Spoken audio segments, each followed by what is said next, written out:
वींदा दुनिया हलचल जी बस्ती हित माण्हू ईंदा वेंदा चार घड़ियूं महिमान रही चार घड़ियूं महिमान रही पर लोक पधारे वेंदा। साईं जीएमसी जे वेझे साथी काका आलम खान थेबो जी 34वीं वरसी सीनियर पार्टी के सदर सईद ज़ैन शाह जी सदारत हेठ मंजूराबाद में थी गुज़री। वरसी मौके ते सीनियर कॉम्प्रेस अॻवान कामरेड हुसैन बख्श थेबो, वुमेन फ्रंट जे अॻवान काके आलम खान थेबे जी न्याणी यास्मीन थेबो, SUP नायब सदर अमीर आज़ाद पंवर ऐं ॿियनि ख़िताब कयो। वरसी जी तकरीब में मक़ामी अॻवान ऐं कारकुन सां गॾु इलाइक़े जे मौजूदीन शख़्सियतनि ऐं सियासी समाजी पोरियतनि शिरकत कई। अॼु मौक़ो मिलियो काजी आलम थेबे जे वरसीअ ते चोटीअ ते अॻे मां ॿ दफ़ा मुंहिंजे ख़्याल में करे आयो आहियां पर गुस्से वञे थी उनजो सबबु वेहण कोन हूंदो आहे, उनजो सुस्ती सबबु कोन हूंदो आहे, नई का ज़ाती मसरूफ़ियत कान हूंदी आहे। ऐं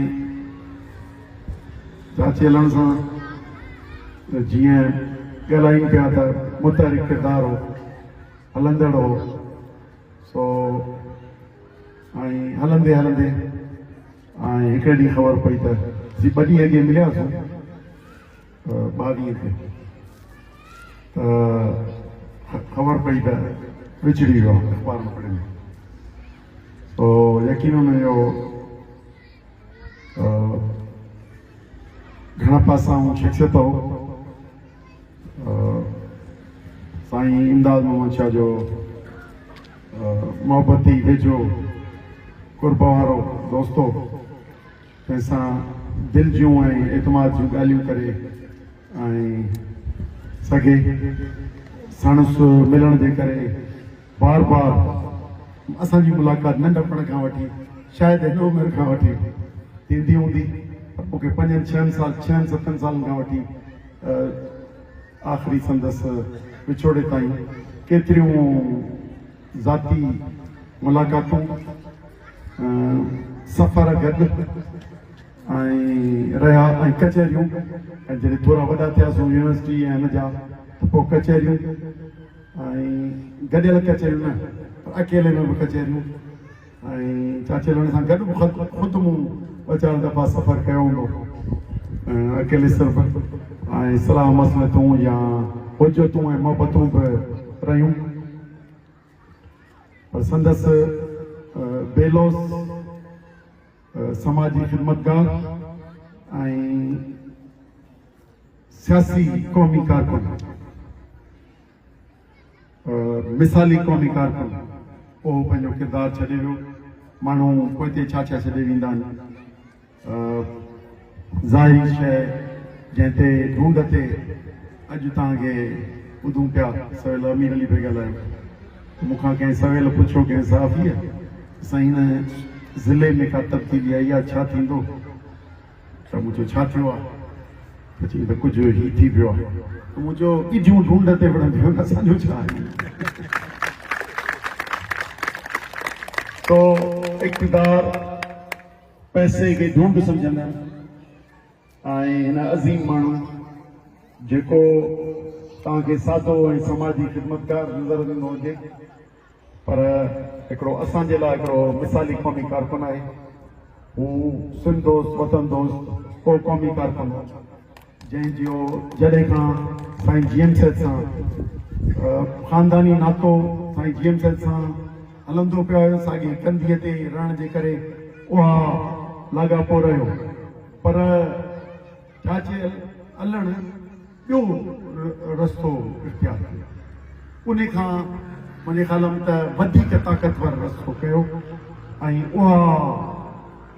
उहा वतन दोस्ती हुई, उहा सिंध दोस्ती हुई जेका उनखे साईं जीएमसी खां मुतासिर ऐं ख़ुदि आम माण्हू जो वॾो अमली वतन दोस्त माण्हू, छो त हिकिड़ा ख़्याली वतन दोस्त माण्हू तव्हांखे या हवाली वतन दोस्त माण्हू तव्हांखे मिलंदा, पर ही अमली तौर ते दर्द रखंदड़ ही छा आहे सियासत,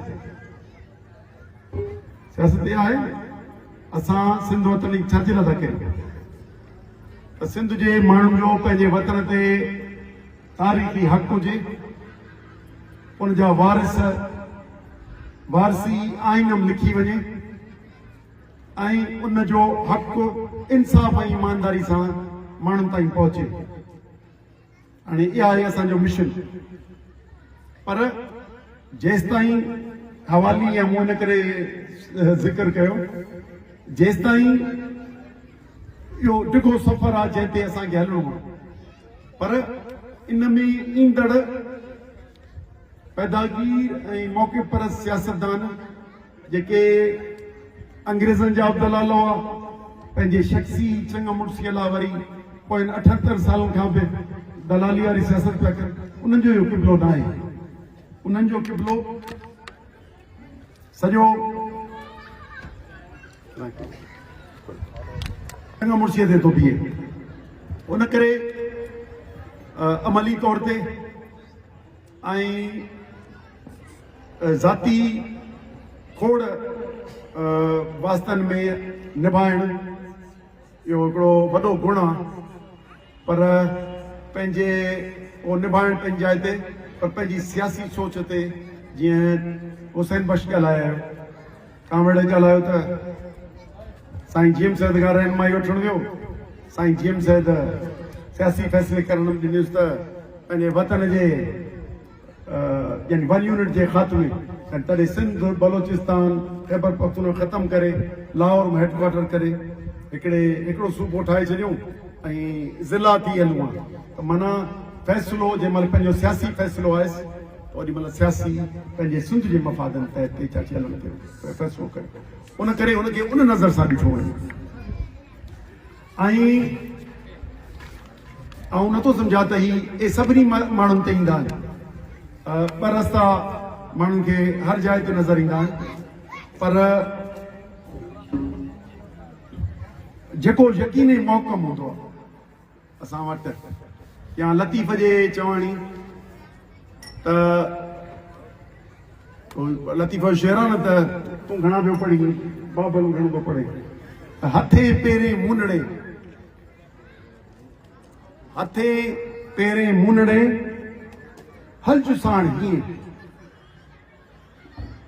माना दिलि सां हलो पंहिंजे हर हाल में, हथे पेरे मुनड़े हलजु साण हीअं, इश्क आरी ॼाम जो निभाए हीअं, जांजा थी जीअं तव्हां पाड़े जो कोम पुनू हुअसि। सो पुनू हुन जीएम सैद कयो ऐं पाड़े पंहिंजे आख़िरी दम ताईं ॾेखारी। उन करे हुन वटि अच्छा ॿियो जेको राज़दारीअ जो, एतमाद जो ऐं फरमाबरदारी जो, हाणे कंहिंखे सर्टिफिकेट ॾियण जी कान्हे, हिकिड़ा चाची हलण उहे पंहिंजे ज़िंदगीअ में उहे सनतूं जीअरे वठी छॾियूं त वरी हिन ते ॿियो हिकिड़ो शेर आहे साॻे ई रिदम में त हथे पेरे मुनड़े हलजु भर, हथे पेरे मुनड़े कैच भर कपाड़, मतां छोरी छॾी प्रीतनी पचार, तोखे सनद ससुई संदी लऊं लॻा, सो हुनखे सनद में सो तोड़े हुन हज़ार तो पाड़ को मां पुन हुअसि। त उन करे चाचो हलण ओ मिसाली वतन दोस्त, सियासत में मुतहरिक ऐं बंगाल जा टूर मुंहिंजी साण कचहरी थियूं, मुजीब सां मुलाक़ातूं, ही सफ़र ये सभु गुज़रिया। पोइ जंहिं समाजी ख़िदमतगार में पंहिंजो ढके ऐं पंहिंजूं बाक़ी ज़िंदगी गुज़ारी, उन मां सम्झां पियो त शायदि साईं इमदाद सां हुनजी वेझड़ाई जो सबबु मूंखे महसूसु इहो थो थिए त साईं इमदाद मोहम्मद शाह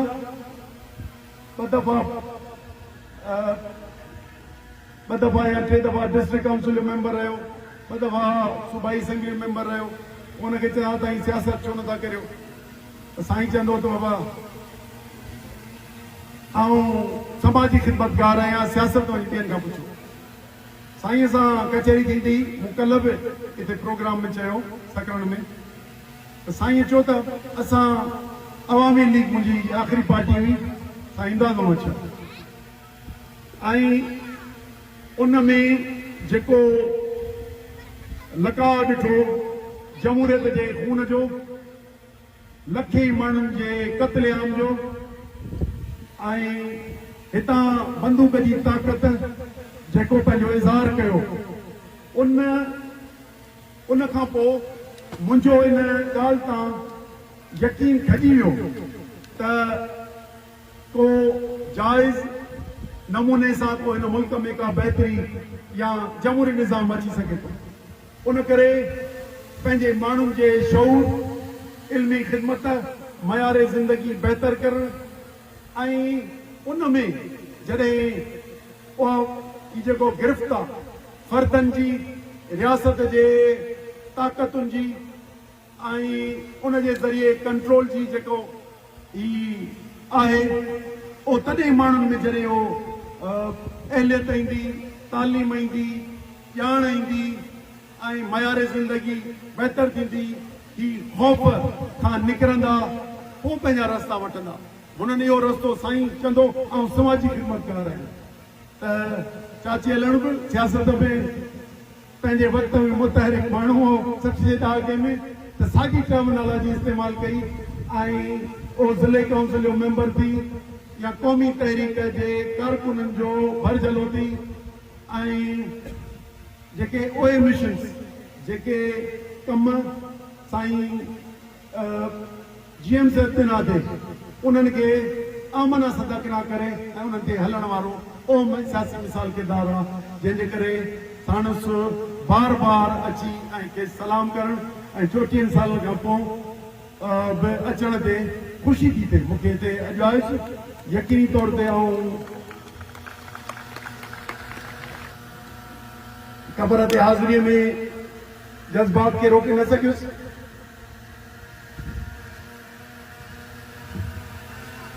तो साथी ई सवेल दोस्त ॻाल्हाए विया आहिनि त रस्ता सभु खुलिया पिया हलाल जा हराम जा जाइज़ जा नाजाइज़ जा दारी दलालीअ जा हुबुल वतनीअ जा पीड़ियल तबकनि सां पीअण जा या को बेमान किरदार थियण जा क़ौमी सियासत में उन्हनि खे न ॾिसो जेके विकामजी आहे तव्हां ही समझो त छाणी लॻी छणी ऐं उछिलजी विया ऐं सफ़ा थींदो पियो अचे उहा बि क़ौमी तहरीक अचे पई जेका अॻु सबक़ ॾींदी उहो सबक़ जेको साईं यमसत ॾिनो उन में लखे माण्हुनि उहो सबक़ सिंध जे कुंड कुर्छ में पहुचायो कुंड कुर्छ में पहुचायो त सिंधी को क़ौम आहे ॿियूं असीं बिरादरियूं आहियूं हीअ असांजो तारीख़ी वतन आहे अॼु हुन जा वारिस आहियूं उन्हनि जी हिन रियासत में महरूमी ऐं ग़ुलामी अची वई आहे इन मां निकिरूं त सबक़ सिंध जे कुंड कुर्छ में फैलायो लखे माण्हुनि उन्हनि सभिनी जिन पहुचायो उन्हनि सभिनी खे सलाम पर उन जूं मंज़िलूं आहिनि हिकिड़ियूं शयूं चए पियूं आहिनि ॿियूं हासिल कबियूं आहिनि उनजी हासिलात कीअं थींदी आहे त सिंध यूनाइटेड पार्टी साईं जलाल महमूद शाह इहो अॼु खां 2 ॾहाका अॻु हिन पार्टीअ जो बुनियादु विधो ऐं अमली रस्तो ॾेखारियो त यकीनन इहो तारीख़ी सच आहे जंहिं ते हलूं पिया पर सिंध जी ग़ुलामी ऐं महरूमीअ जो वॾो कारण जेको हुनखे इख़लाक़ी ऐं सियासी जवाज़ खे दुनिया मञे थी उहो देसी दलाल आहे उनखे सिंध यूनाइटेड पार्टी इन लाइ ठही आहे देसी दलाल मां निजात हासिल करे इंसाफ़ ईमानदारी ऐं वतन दोस्ती जो राज हिते क़ाइमु करे हिन मुल्क जे वक़्त में हींअर जेको वहिंवार हले पियो ख़ुशूसन हिननि 4-5 सालनि में जेका असांजी सियासत थी आहे, जंहिंमें दोस्त ॻाल्हाया आहिनि, ये पीपुल्स पार्टी जेका 8 सालनि जी आहे त ही सञो ताक़तवर आहे, केरु कुझु चवण वारो कोन्हे। भाउ ॿ दफ़ा सदर थी वञनि था, ॿ दफ़ा न 10 दफ़ा, पर चवंदा आहिनि न भाउ खां वधीक प्यारो हूंदो आहे। तो देसी दलाल जेको मुस्तकिल तौर ते लिखंदो ॾींदो वञे, उहे अहदनामा जेके बेनज़ीर ऐं मुशर्रफ जे वक़्त में फौजी हुकूमत ऐं उन वक़्त जी पीपुल्स पार्टी हेड जे विच में थिया, उन जा इज़हार थिया, ये हुकूमत उन जे गिर्द मिली ऐं 2008 में हितां जे मादनी वसीलनि जो सौदो थियो। 2008 को घणो पुराणो कोन्हे, जिनखे यादि हुजे। ऐं प्राइवेटाइज़ेशन जे नाले में सिंध जी गैस कादरपुर खां वठी ख़ासि के लिए ऑयल फील्ड ताईं लिखी ॾिनो, सौदा पे थिया। पिटे बल्दियाती निज़ाम आणे ऐं मजमूई तौर ते सिंध खे पहिरीं इंतिज़ामी तौर ते विराए ऐं पोइ उनखे जाग्राफी तौर ते विराइणो, इहो हिननि जे प्रोजेक्ट्स मां।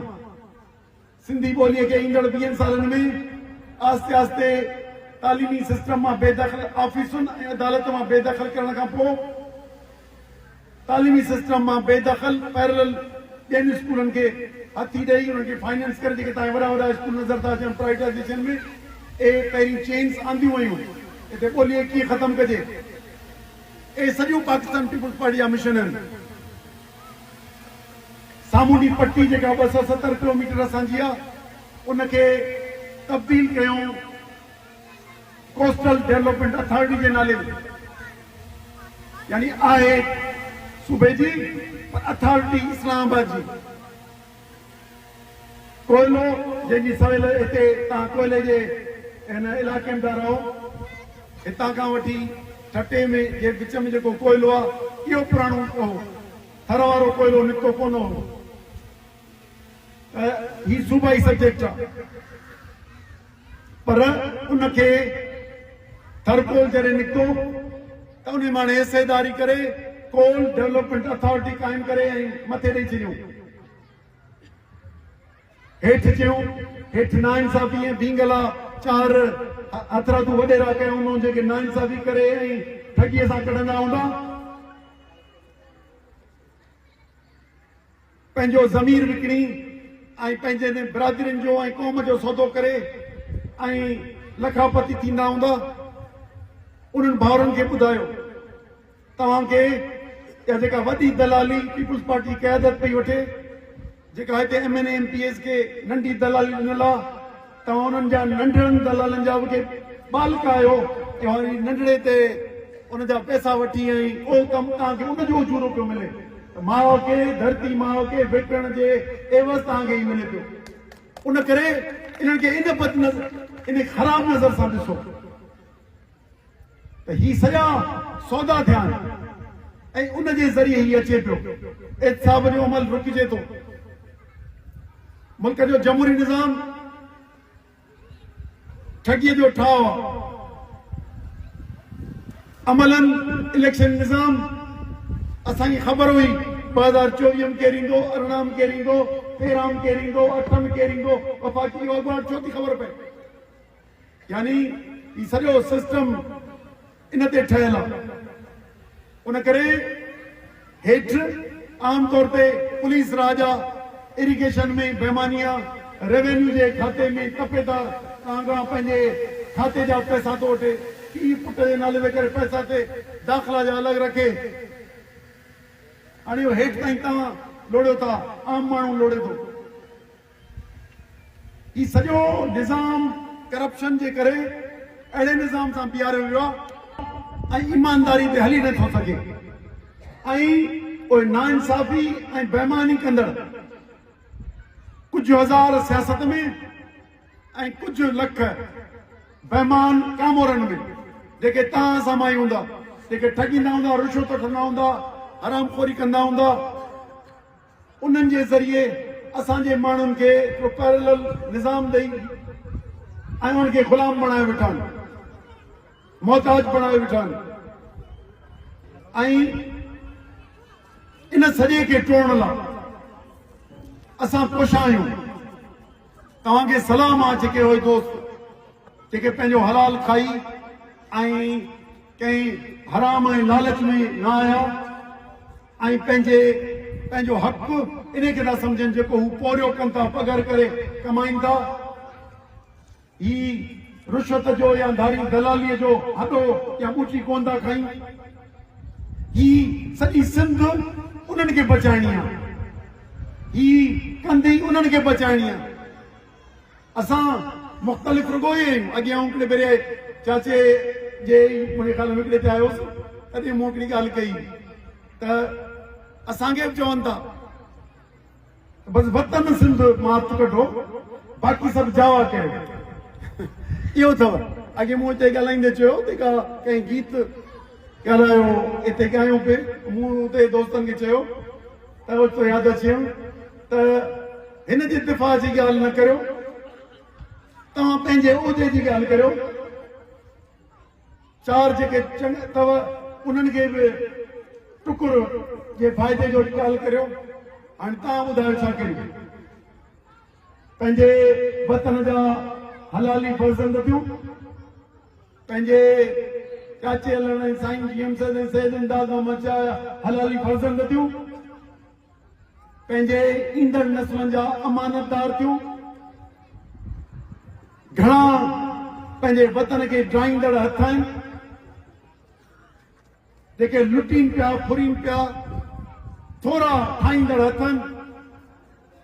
पर हुबुल वतनी जो जज़्बो जंहिंखे सिंध जे कुंड कुड़छ में सोच खे ज़रूर तब्दील करे चुको आहे, पर उहा सोच अमल सां जॾहिं ॻंढिबी, सोच जॾहिं जिदोजहद सां ॻंढिबी, उहा सोच जॾहिं क़ुर्बानी जे जज़्बे रखंदड़ माण्हुनि जे हथ में ईंदी, तॾहिं सिंध जी तकदीर मटिजणी आहे। छो आउं ॾिसो वेठो आहियां, मूंखे नज़र अचे थो सिंध जे कुंड कुड़छ में वियो आहियां त सिंध जो दर्द रखंदड़, मुआशरे में इंसाफ़ ऐं ईमानदारीअ जी हुकुमरानी चाहींदड़, सिंध जे हर तलके हर शहर अक्सरियत शहरनि में माण्हू मौजूद आहिनि।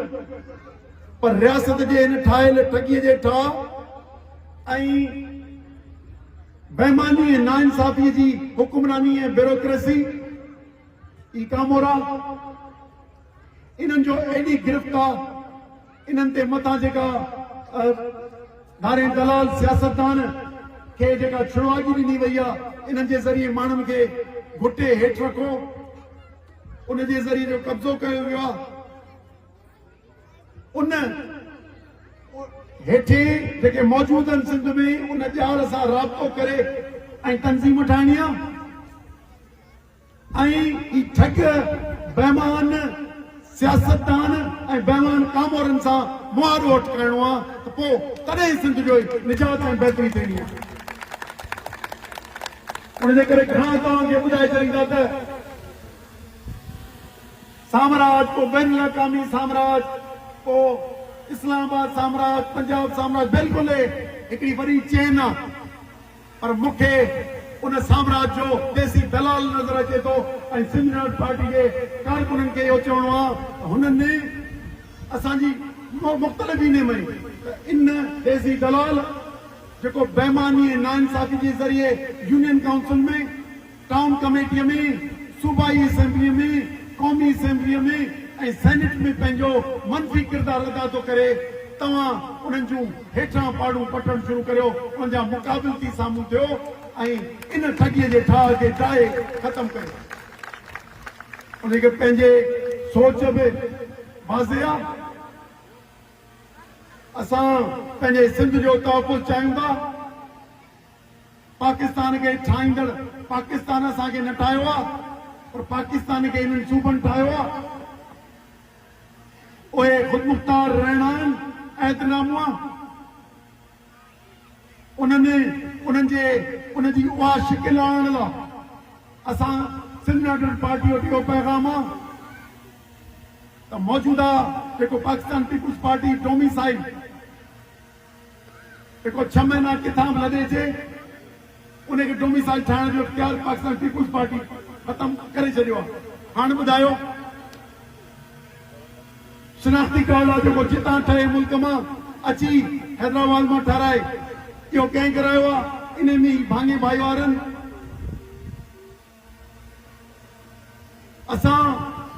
असांजी जेका मिल्कियत आहे असां जंहिंमें असांजो ही शाह दरिया ही असांजूं ज़रख़ेज़ ज़मीनूं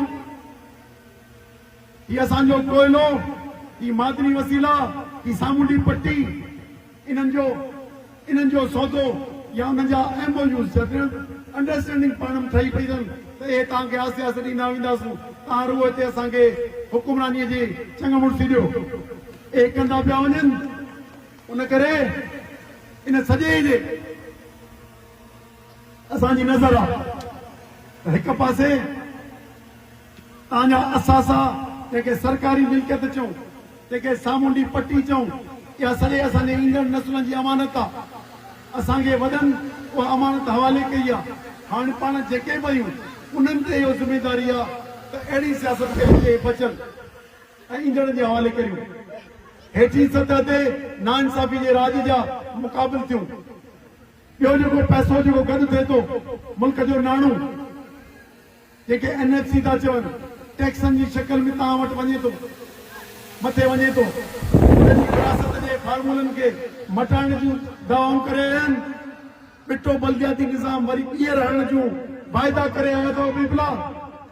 असांजी नज़र में आहे तव्हां ॾिसंदा हूंदो त हर 2 महीने या 3 महीने वेंदो आहे इस्लामाबाद सॼी हिननि जी निभागनि जी सूंघ करण वेंदो आहे किथे किथे था ही छा था करणु चाहिनि। उन करे तव्हांजे अॻियां खोल उन्हनि जी करियूं था तव्हां रुॻो उन नज़र सां हिननि खे ॾिसो। उन करे पाण इन सॼे ते नज़र रखंदे मक़ामी ग़रीब माण्हू ॾींहं ॾींहुं हेठि थींदो वञे।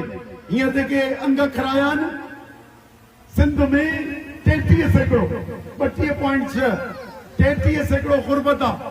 गुरबत माना सम्झो था माना जेके 2 वेला मानी न खाई सघे हिकिड़ो वेलो खाए ॿिए लाइ पक न हुजेसि यानी 6 करोड़नि मां 2 करोड़ माण्हू 2 वेला मानी न खाई सघनि।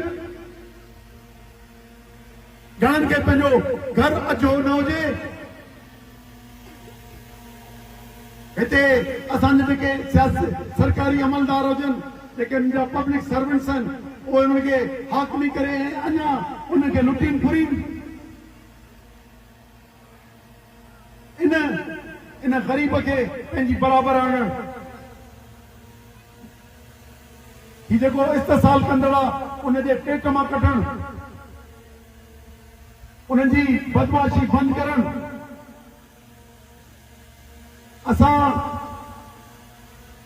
इन सॼे में सॼी सिंध में हलूं था ऐं मुसलसल इन करे हलूं था हिकिड़ी क़ौमी जागरता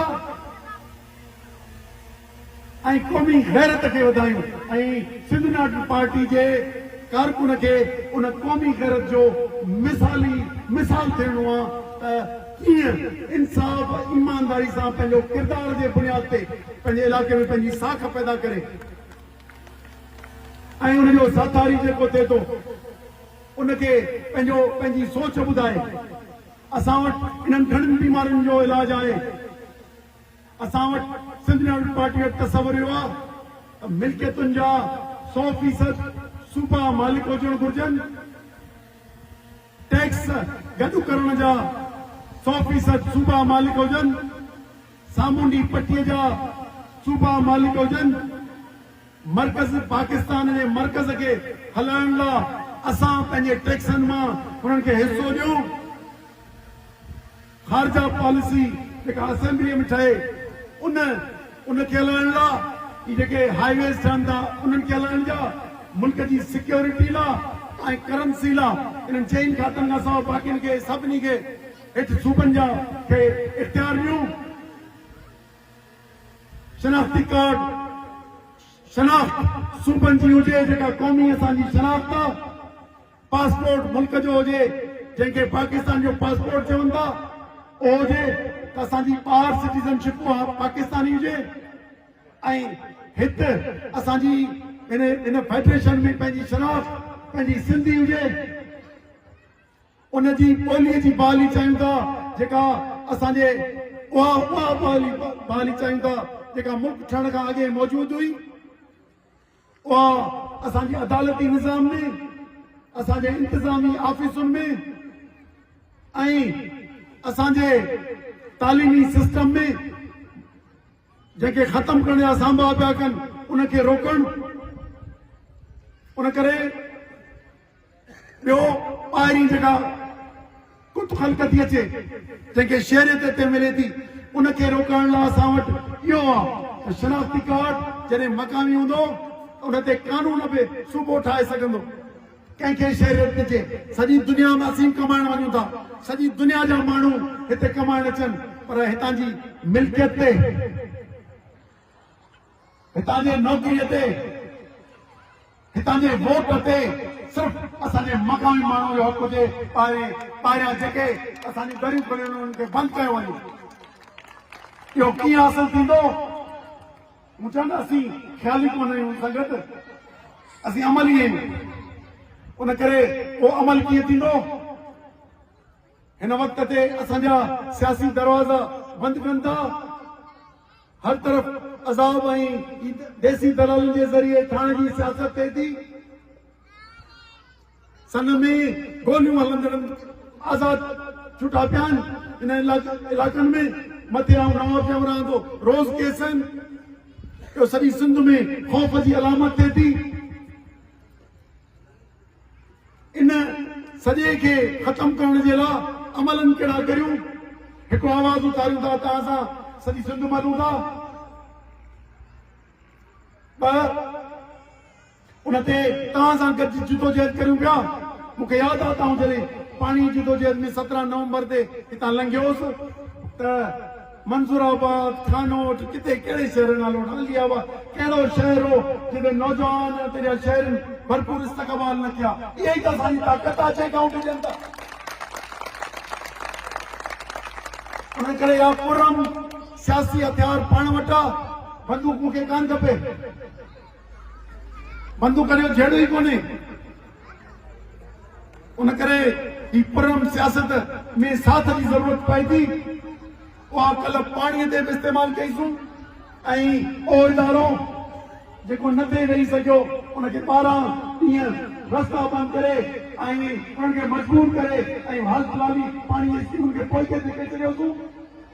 इन तरीक़े सां हींअर जेके जाग्राफी सिंध खे विराइण जो जेके इहे ऐतनामा करे आहिनि या मिठो बलदियाती निज़ाम क़ाइमु करण लाइ करे आहिनि, या हितां जी मिल्कियत वधीक लिखी ॾियण लाइ करे आहिनि, या जेके ज़मीनूं ॾेई छॾियूं अथनि, या जेके अथॉरिटियूं ठाहियूं अथनि, इन जे ख़ात्मे लाइ जॾहिं सिंध खे ख़तरो थिए त तव्हांखे बसि रत जी न, घणी न, बसि इहा ई पुरम एहतिजाज में सॾु थिए त हैदराबाद अचो, सॾु थिए कराची अचो, सॾु थिए अबरलो अचो, सॾु थिए हर को पंहिंजे शहर मां रुगो रोड ते निकिरी सॼी सिंध में लखे माण्हू जन 1 करोड़ माण्हू ॿाहिरि थी बीहनि त दुनिया जी का बि ताक़त असांखे पंहिंजे हक़ खां महरूम नथी करे सघे, भले ही रियासत कॾहिं ताक़तदार करे।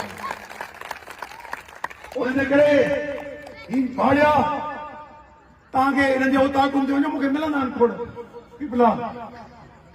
उन्हनि उताकुम ते सबक़ इहो पिया ॾींदा आहिनि, जेके जेके सुवाल साफ़ ई ॿुधाईंदा आहिनि, के ॿिया ॿुधाईंदा आहिनि त बाबा ज़ोर अॻियां ज़ारी आहे।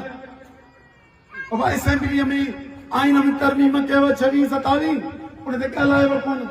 चई बाबा साहब वॾे चयो त बाबा हिते ॿिए ॾींहं रुगो हथ खणणा आहिनि, त हीअ असेंबलीअ में विया आहिनि, ॻाल्हाइण लाइ न विया आहिनि, हथ खणणा आहिनि। त पोइ भाॼा विया छो हुयो त सिंध जी नुमाइंदगी करियो छो था जेका सिंध जे ख़िलाफ़ इस्तेमालु थिए।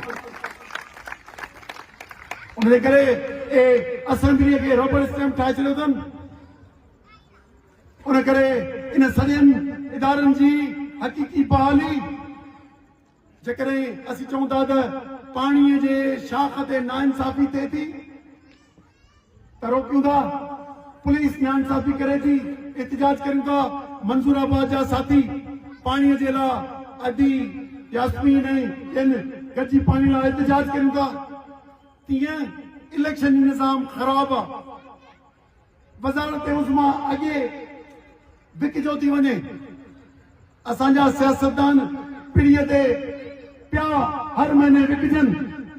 ये सॼो निज़ाम आहे, पर इन सॼे निज़ाम खे जॾहिं नंढनि मामलनि खे ठीकु करण जी कोशिशि करियूं त मुल्की मामला उहो इलेक्शन निज़ाम हुजे या के कंपनियूं हुजनि, बैन अवी कंपनियूं हुजनि, सिविल मिलिटरी ब्यूरोक्रेसी जूं कंपनियूं हुजनि, या हितां जे शाहूकार माण्हुनि जूं करप्ट माण्हुनि जूं कंपनियूं हुजनि जेके हितां जी मिल्कियत ते मुस्तक़बिल जा फ़ैसिला करे भॻाइण चाहिनि था।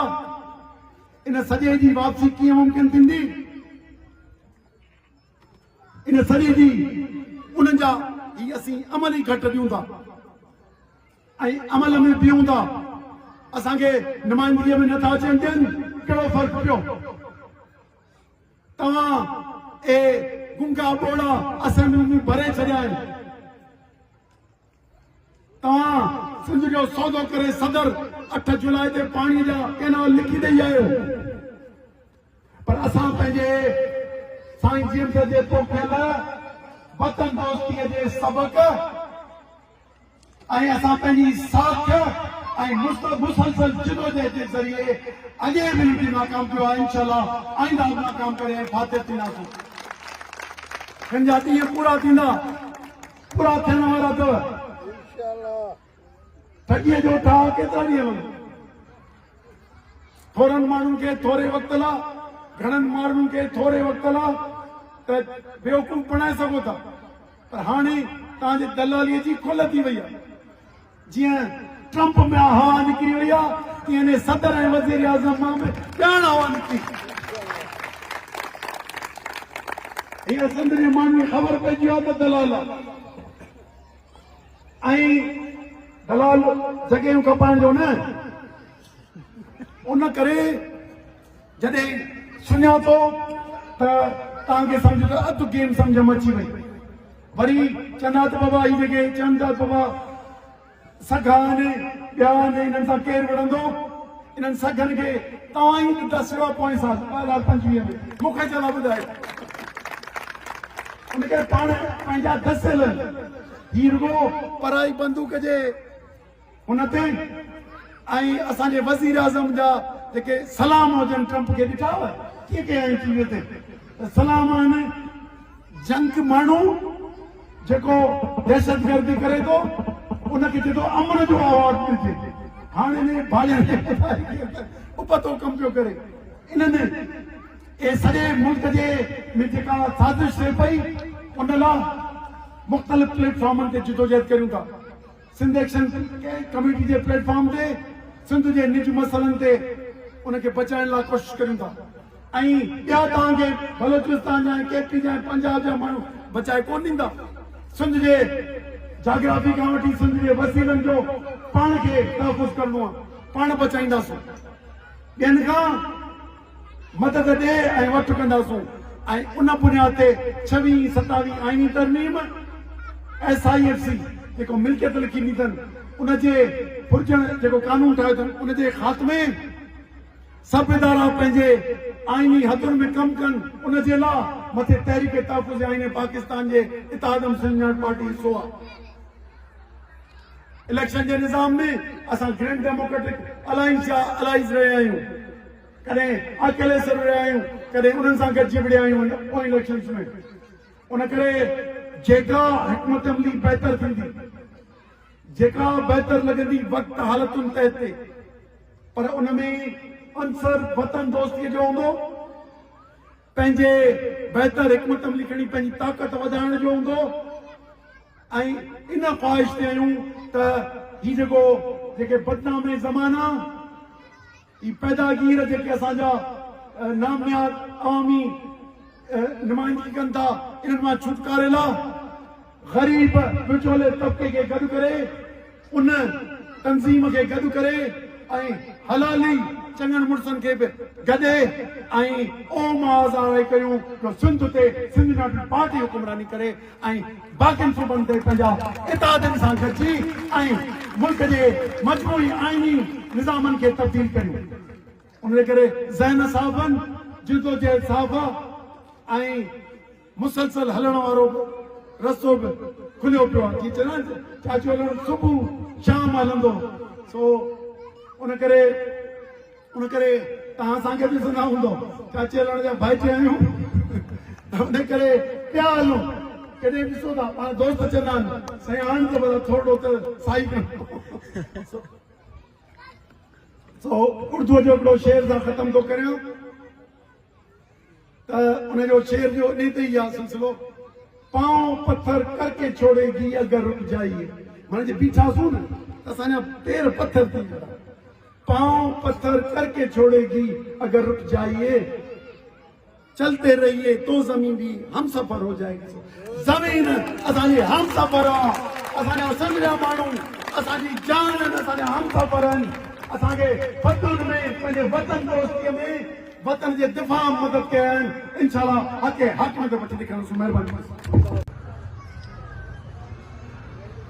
हज़रत इमाम अली अलैहिस्सलाम जो को कौल आहे त माण्हू जीए त ईअं जीए जो हर माण्हू मरी वञे सुम्ही थो ऐं जे मरी वञे त हर अखाल अॼोके ॾींहं ते 40 सालनि खां पोइ बि हर अखाल अलाह खान खे यादि कंदे मुंहिंजी वॾी भेण खे औलाद कोन हो, हुन मूंखे पुटु करे पालियो। इन करे काको हलण बि मूंखे पुटु करे संभालियो, हलायो, सम्झायो।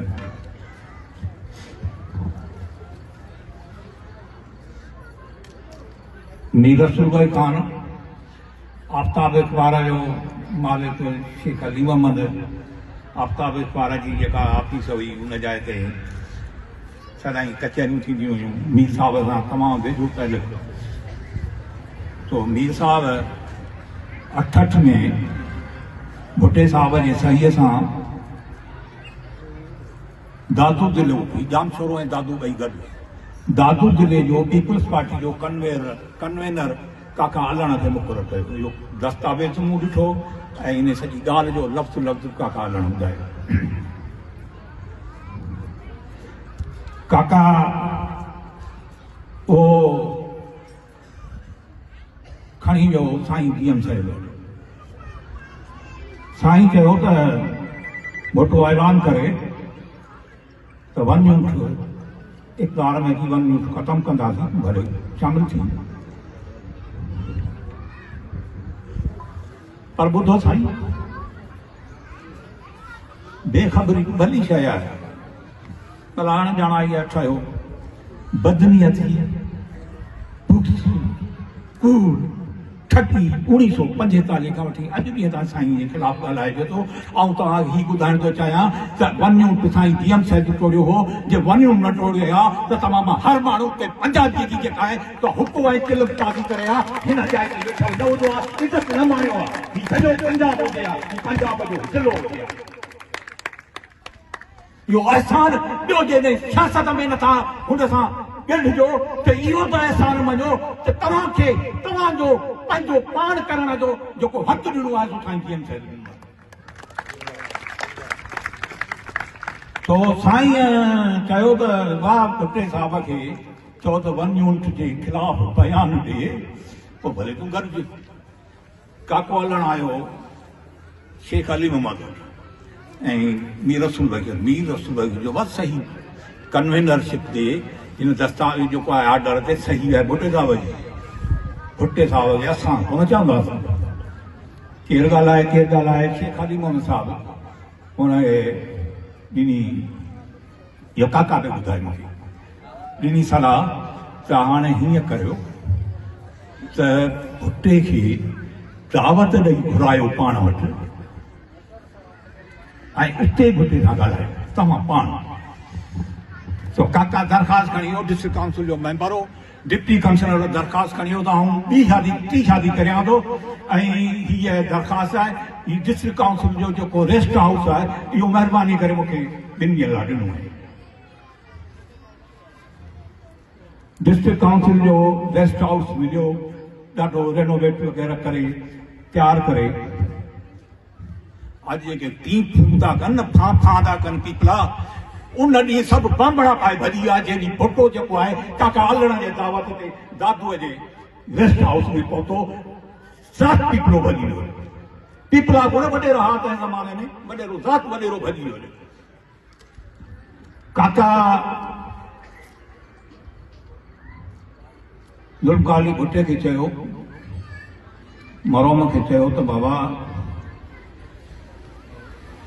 वञूं जे ख़िलाफ़ तव्हांजी पार्टी जे कॾहिं अचे इक़्तिदार में त वञूं जे ख़िलाफ़ को तव्हां बयानु ॾियो त असांजी पार्टी इक़्तिदार में ईंदी भुट्टे चयो न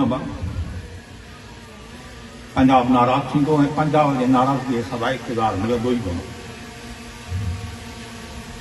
काका हलण चयो बुढ़ा साहब पोइ माण्हू तव्हां सां गॾु कोन पोइ हुन जाइ ते तव्हां कंहिंखे यादि हुजे मुंहिंजी जमार जा उन्हनि खे त यादि हूंदो उन जाइ ते काका हलण जे जाइ ते सुलेमान समय जो दादू जो सुलेमान समय जेके कन्वेनर मुक़ररु कयो बैद में हू सेनेटर थियो काका हलण वारा काका हलण जेकॾहिं थिया पीपलो थिया वज़ीर छाकाणि हिन जहिड़ो अहिल माण्हू कोन वज़ीर थिया किरोड़ कमाया ही रियासमीन ऐं ज़ुल्फ़कार के वेठा हुजनि अमेरिका जेके महलनि में भाई साहब चूंड तव्हांजी आहे इज़त ऐं गैरत वारो रस्तो वठो या धाड़ीअ जो रस्तो वठो तॾहिं मुखिया कयो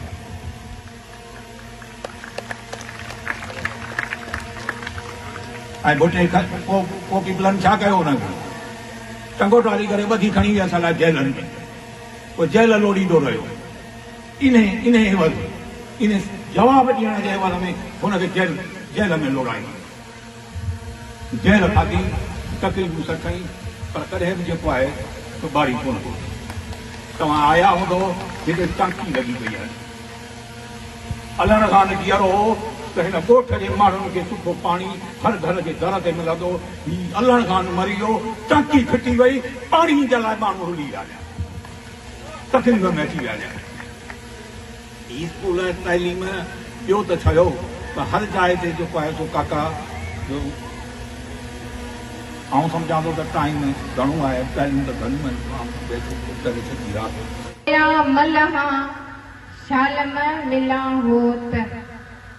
गोलियां गोलियां मलहा शालम मिला होत मन अंदर जी लोच मिलण सां माथी थिए स्टेज ते वेठल काबिल एहतराम सिंध यूनाइटेड पार्टी जा सदर दरिया बचायो कन्वीनर मोहतरम साईं ज़ैन शाह साहब मुझे काका हलण थे जो गहरो बेजियो दोस्त चाचा मंजूर खुश्क साहब कामरेड हुसैन बख्श थेबो चाचा रसूल बख्श थेबो चाचा डॉक्टर मौला बख्श थेबो बामीर अली अदा लतीफ पंवर अदा असगर सोलंकी अदा दरिया खान अदा अमीर आज़ाद ऐं ॿिया जेके ॿाहिरि उन्हनि खे भली कार चवां थी पिंडाल में वेठल मुंहिंजूं मानाइतियूं भेनरूं भाइरो जीअं सिंध जीअं रहबर सिंध साईं जीअं साहिब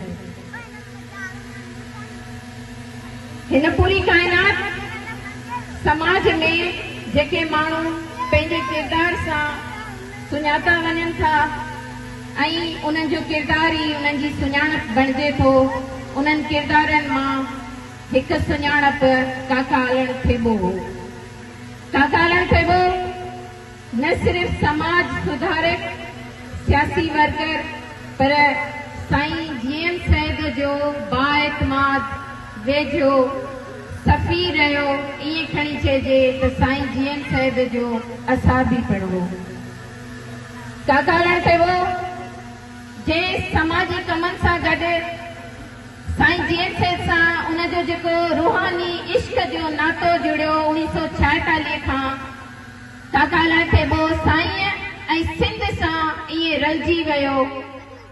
साह जे आख़िरी पसाह ताईं बि सैयद ऐं सिंध सां निभाईंदो रहियो। अॼु काकालण जो ख़ानदान उन ई वाट ते हलंदे उहो ई निभाईंदो थो अचे ऐं उन ई नक्शे कदम ते हलंदो थो अचे।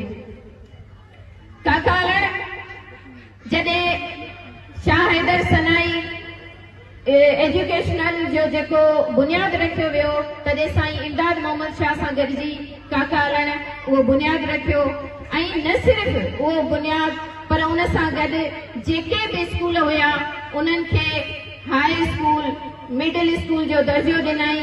जेके स्कूल अञा ताईं पिणु हलनि था, अस्पतालूं हुजनि, रोड हुजनि, रस्ता, पाणी, बिजली, वींदे इरिगेशन जो बि जेको बहाल रहियो सिस्टम सो बि काकालण थेबो जे हूंदे रहियो। अॼु असां हिते काकालण थेबो खे यादि करणु सिर्फ़ यादि करणु न, जीअं मुंहिंजा ॿाहिरि ॻाल्हाए विया त असां उन जो तसलसल आहियूं। जेकॾहिं असां पंहिंजे वॾनि खे, पंहिंजे क़ौम परस्तनि खे, पंहिंजे क़ौमी कारकुननि खे, रहबर जे साले औलाद खे यादि कंदासीं त असांजी नई नस्ल बि उन्हनि खे यादि कंदी, उन्हनि खे ख़बर पवंदी त जेके काकालण जहिड़ा या ॿिया बेतरा नेक जेके साईं जीएंस जा साले रहिया उन्हनि जी औलाद अॼु बि साईं वारनि सां साथ में आहे। हिते आऊं हिकु ॻाल्हि माज़रत सां चवां जेका विसरी वई त प्रोग्राम जो टाइम जेको हुयो उहो 4 लॻे हुयो पर कुझु मजबूरियुनि जे करे प्रोग्राम देर सां शुरू थियो। इन लाइ आऊं तव्हां सभिनी खां माज़रत थी चाहियां। काकालण 1958 खां 76, 77 जेल मात्राऊं घाटियूं जेके 76 ऐं 77 में भुट्टो जूं महिरबानियूं हुयूं। जेके बि साईं जीएम साहिब जा सियासी क़ौमी कारकुन हुआ उन्हनि खे भुट्टे जे दौर में उन्हनि खां पहिरीं बि जेल हवाले कयो वेंदो हुयो जीअं आवाज़ बंदि हुजे। साईं खे नज़र बंदि करियूं ऐं उन्हनि जे क़ौम परस्तनि कारकुननि खे उन्हनि खे बंदि करियूं त जीअं साईं जी आवाज़ बंदि थिए, पर इहो नामुमकिन हुयो। सैयद सिंध हुयो ऐं जेके बि हुन सां रहिया उहे सिंध जो सॾु हर जॻह खे वर्णाइनि था। उहो अॼु बि तव्हां सभिनी माउरुनि भेनरुनि भाइरनि साबित कयो त असां सभु अॼु बि उहो ई आहियूं, चाहे असां सां केतिरियूं बि तकलीफ़ूं अचनि। काकालण खे वो जॾहिं जेल में हुयो तॾहिं चाचा अब्दुल वाहिद आरी सर पंहिंजे हिकु किताब में ॾाढो बहितरीन लिखियो आहे, नए दौर जा 4 दरवेश ऐं जेल डायरियूं। उन्हनि में काकालण सां गॾु रसूल बख्श पलीजो साहब, चाचा अब्दुल वाहिद आरी सर, इब्राहिम मुंशी ऐं ॿिया घणा ई क़ौमी कारकुन हुया जिन वक़फ़नि जेलनि जा जेके अताब सठा। काकालण खे वो ख़ुदा ॼाणे त उन टाइम जो को वली हुयो, पैगंबर हुयो, छा हुयो, जॾहिं त रेलगाॾी हलंदी हुई ऐं हिकिड़ी जीप हूंदी हुई काकालण वटि, उन खां सवाइ हिकिड़ो कखाऊं घर हुयो, हिकिड़ी कची उताक हुई, ॿियो असां वटि कुझु बि न हुयो। उन जे बावजूद काकालण खे वो कीअं पहुचंदो हुयो सन खां सकरंड, नवाबशाह, कराची खां थरपारकर ऐं थाणोपुरा खान ताईं कीअं पहुचंदो, कीअं माण्हुनि जा कम कंदो हुयो, कीअं हू घर खे टाइम ॾींदो हुयो। त जॾहिं त एॾियूं सहूलियतूं कोन हुयूं, हींअर असां कलाक जे अंदरि पहुचूं था सन, कराची कुझु परे कोन्हे, पर हू ॾींहंनि जा ॾींहं लाहींदो हुयो। साईं जीअं साहिब हुनखे हिकिड़े कम सां मोकिलींदो हुयो, अलड़ खान ही करे अच, अलड़ खान वेंदो हुयो त 10 कम ॿिया बि करे ईंदो। जॾहिं ख़बर पवंदी हुई त काको अलड़ अॼु हिन कम सां वियो, हुन कम सां वियो, एतिरे क़दुरु जो मुंहिंजूं 2 माऊं हुयूं। बाबा 2 शादियूं कयूं, हिकु अब्दुल रहमान नाना भूगत उनजी धीअ ऐं ॿी उनजी भाइटी, माना काकालण जी जेको चाचा हुसैन बख्श वारनि जी भाइटी। 2 शादियूं मुंहिंजे बाबा कयूं। उन मां जेका पहिरीं शादी जेका मुंहिंजी अम्मा हुई, वॾी भेण हुई, उहा गुज़ारे वई। त बाबा खे ॻोल्हींदा रहिया त उनजी न्याणी गुज़ारे वई आहे, काको अलण असांखे किथे मिलंदो, पर ख़ुदा ॼाणे केतिरनि ॾींहंनि खां पोइ उहो मिलियो। शायदि हू पंहिंजी धीअ जे जनाज़े जनाज़े में कोन शरीक थियो हूंदो, एतिरी हुई काकेलण जी मोहबत, एतिरो हुयो काकेलण जो इश्क जो माण्हुनि जे करे हू इहो कोन सोचींदो हुयो त कंहिं वेला आऊं किथे पहुचां, पर इहो हुनखे जुनून हूंदो हुयो त मूंखे कमु करणो आहे। उहो सैयद जी सुती हुनखे पयल हुई। काकालण जॾहिं ऐं ॿी ॻाल्हि इहा, चाचा रसूल बख्श उन ॻाल्हि जा गवाह आहिनि त मुंहिंजे सोट ते को केस थियो, अदा आज़म उन ते को केस थियो त काकालण जी ज़रूरत पई त हू किथे आहे। चाचा रसूल बख्श जॾहिं अब्दुल वाहिद आरिसर ते वियो त हुन चयो त हाणे मूं वटां निकितो आहे, इहो 4 जॻहियुनि ते तव्हांखे मिलंदो, या त आफ्ताब अख़बार वारे वटि A1 होटल या त कंहिं न कंहिं कम सां हूंदो।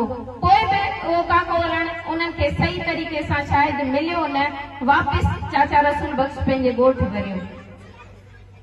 काकोलण चवंदो हुयो त या अल्लाह, जेका मुंहिंजी अम्मा ॻाल्हि कंदी हुई त काकोलण चवंदो हुयो त या अल्लाह मूंखे 2 माण्हुनि जो विछोड़ो न ॾेखारिजां, हिकु मुंहिंजो मामू वॾेरो बूबक ऐं ॿियो साईं जीएम साहिब। इन्हनि खां पहिरीं आऊं वञा, छो जो सियासी समाजी जंहिं ॼाण ॾिनी, जंहिं सिंध सां इश्क करणु सेखारियो, उहो साईं जीएम साहिब। जंहिं पाबो प्यार मां वॾो कयो निभायो, उहो अब्दुल रहमान बूबक, जेको बाबा जो रिश्ते में मामू हो।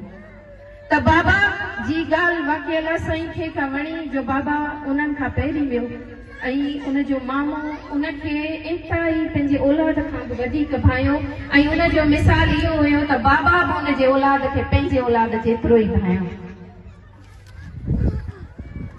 काकालण घणघुरी शख़्सियत हो, उहो पंहिंजे औलाद सां गॾु पूरी सिंध जे औलाद खे पंहिंजो औलाद सम्झियो। ऐं जॾहिं उनजो विछोड़ो थियो त न सिर्फ़ काकालण जी धीअ यतीम थी, पर आऊं सम्झां थी सिंध मां हर कुंड कुड़छ मां उहो ॿार, उहो भाउ बि यतीम थियो हूंदो, जंहिं जे मथियां काकालण जो हथ हुयो। ऐं काफ़ी टाइम ताईं जॾहिं बाबा जे लाइ माण्हू ईंदा रहिया त रोईंदा रहिया त काकोलण असां लाइ पीउ हुयो, छपर छांव हुयो।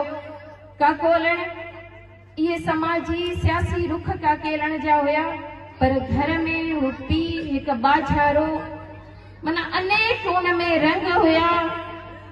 कंहिं महिल हू पीउ जो रूप इख्तियार कंदो हुयो, कंहिं महिल हू घरवारीअ जो घरवारो थी पेश ईंदो हुयो।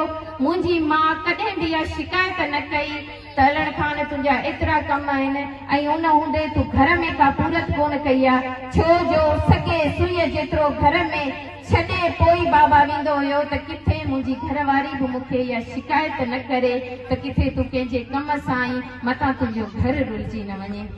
ऐं सभिनी कमनि जे बावजूदि बि जॾहिं बि स्कूलनि में इम्तिहान थींदा हुया त बाबा घर में उन्हनि जा किताब कपिड़ा ड्रेसूं वठी रखंदो हुयो ऐं चवंदो हुयो बाबा साईं सां मिलजो ऐं ॾेई छॾिजो।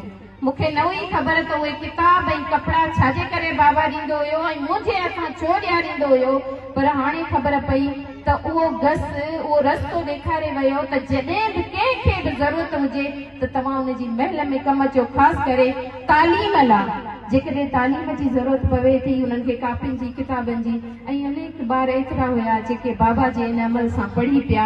ऐं आउं इंतिहाई ख़ुशि नसीब न्याणी आहियां काकालण जी, ऐं फ़ख्र थी महसूस करियां त मुंहिंजो बाबा क़ाबिल एतिराम, ऐं फ़ख्र थी करियां इन ॻाल्हि जो त हू साईं जीएम साहिब जो वेझो एतमाद वारो साथी रहियो ऐं उन सां गॾु साईं इमदाद मोहम्मद शाह जो उहो दोस्त रहियो, जिते साईं जूं घर फैमिली जूं के बि ॻाल्हियूं थींदियूं हुयूं तॾहिं बि काकोलण उन सां गॾु हूंदो हुयो।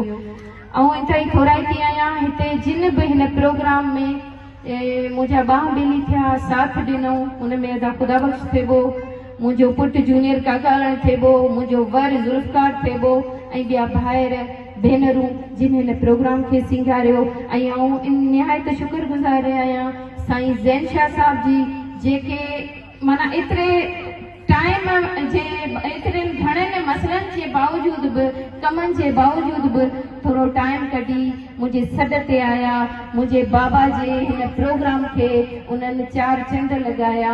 उन ते शुक्रगुज़ार आहियां मीडिया जे भाइरनि जी बि, ऐं उमेद थी करियां ऐं साईं वारनि खां इहा तवका थी करियां त हीउ जेको तसलसल असांजो हलंदो थो रहे ऐं इहो हलंदो ई रहंदो ऐं तव्हांजो हथ असांजे मथे ते हूंदो, छपर छांव थी रहंदो। जीअं तव्हांजा वॾा असांजे वॾनि सां गॾु रहिया तीअं तव्हां बि हूंदो। ऐं उमेद थी करियां त तव्हां असां सभु गॾिजी सिंध जे हक़नि लाइ, सिंध जे वसीलनि लाइ हर महाज ते विढ़ंदासीं। जीअं सिंध जे रहबरे सिंध साईं जी मुख़्तसर ॿ लफ़्ज़ ॿ ॻाल्हियूं काके हलण जे लाइ उनजी यादि में, छो त असांजो बि हिकिड़ो तालुक़ु रहियो आहे, असांजो बि हिकिड़ी हिते विथ रही आहे मंज़ूराबाद में। काको अलण थिएबो तमामु घणियुनि ख़ूबियुनि जो मालिक, तमामु घणी मोहबत कंदड़, क़ौमी कारकुननि सां मोहबत कंदड़, पंहिंजे इलाइक़े वासियुनि सां मोहबत कंदड़। ऐं हुनजो जेको असां घणो तड़ो ॿुधंदा आहियूं त समाजी कमनि में तमामु अॻुभरो, बिल्कुलु समाजी कमनि में तमामु घणो अॻुभरो। जो ख़ुदा भाई जो त जेके ॿ शाखूं हुयूं काके हलण जे वफ़ात खां पोइ उहे शाखूं बंदि थियूं 2026 लॻंदो। काको हलण रुगो हिन इलाइक़े जो छपर छा न हुयो, रुगो हिन इलाइक़े जे लाइ पाणी, गैस ऐं रोड रस्ता या ॿियूं स्कीमूं, स्कूल, वाटर सप्लाई, रुगो ही इलाइक़ो न हो। काके अलण थे बि मां मुंहिंजे ॻोठ बि फ़ाइदो वरितो।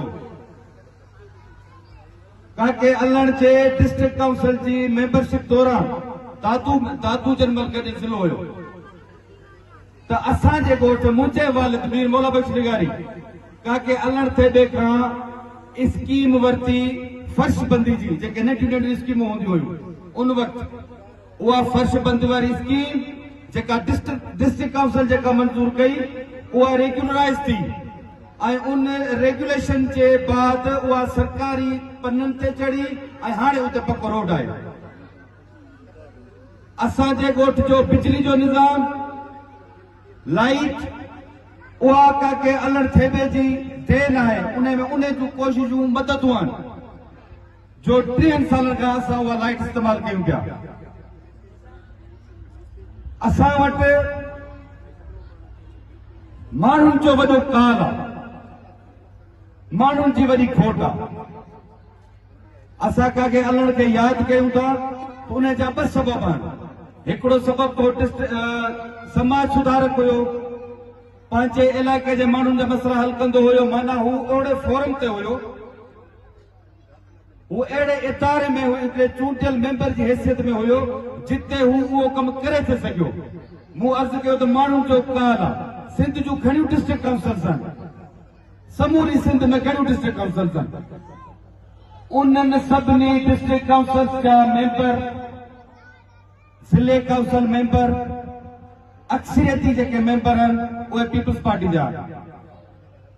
छा को अहिड़ो काके अलण जे जुती बराबरि बि कोई अहिड़ो माण्हू पैदा थियो आहे, को मेंबर आहे जेको वॾे वाके चए तो मूंखे को बि कमीशन न खपे ऐं मां पंहिंजे ॻोठ जे लाइ पंहिंजे लाइ स्कीम ॾियां थो, वाटर सप्लाई जी स्कीम ॾियां थो, मां पेवर ब्लॉक जी स्कीम ॾियां थो। हर किस न पहिरीं उहो तय कंदो डिस्ट्रिक्ट चेयरमैन सां, पंहिंजा जेके घाटो पुट अथसि, जेके इंजीनियर अथसि, उन्हनि सां तय कंदो त मां हेतिरी कमीशन वठंदुसि। बाक़ी जेके तव्हां पाण में वंडे विराए खाओ ऐं उन खां पोइ उहो एस्टीमेट ठही उन में पंहिंजो वंड विच करे पोइ अंधो मंडो कमु थियो नथो, पंहिंजो उते तख़्ती ते नालो लिखाईंदो। इहा हालत आहे, इहो आहे माण्हुनि जी लेवल, माण्हुनि जो मयार। ऐं उन जाइ ते उन साॻियुनि इदारनि में जेकॾहिं काके अलण थे बि जहिड़ा माण्हू हुया त उते रोड बि ठहनि था, रस्ता बि ठहनि था, वाटर सप्लाई जूं स्कीमूं बि ठहनि थियूं, उते माण्हुनि खे रोज़गार जे लाइ बि सिफारिशूं थियनि थियूं।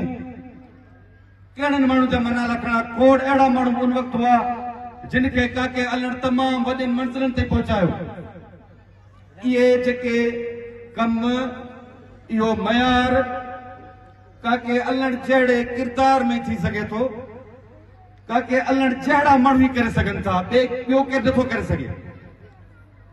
सर ज़ुल्फ़िकार चयो त असांजो असांजे इलाइक़े जी वॾो वॾो ॾठो काको हलण ये ॿ आख़िरी लफ़्ज़ चई जुमला चई मां बचा वठंदुमि वो सिर्फ ज़ुल्फ़िकार तव्हांजे इलाइक़े ऐं तव्हांजे ॻोठ जो ॾढ न हो उहो हर क़ौमी कारकुन जो ॾढ हुयो उहो हर उन मज़लूम माण्हू जो ॾढ हुयो जेको हुन वटि कंहिं बि मदद जे लाइ पहुचंदो ऐं हू उनजी मदद कंदो तव्हां दोस्तनि जी वरी महिरबानी हिकु सूर्य ॿियो दातार हिकु काहे पवे कटक में ॿियो अड़ियनि जो आधार तोड़े मथस बार तद बाहूं ॾे ॿियनि ते स्टेज ते वेठल साईं ज़ैन कामेडो सेंबच ऐं काकेलनि जी फैमिली असांजे पार्टी जा ज़िम्मेवार दोस्त ऐं पिंडाल में वेठल SUP जा कारकुन ऐं मंज़ूराबाद ऐं भरपाल जा राज भाइरो साथियो अस्सलाम वालेकुम GSM मूं सवेरे सोचियो वेठे त पाण इहे सिलसिले ते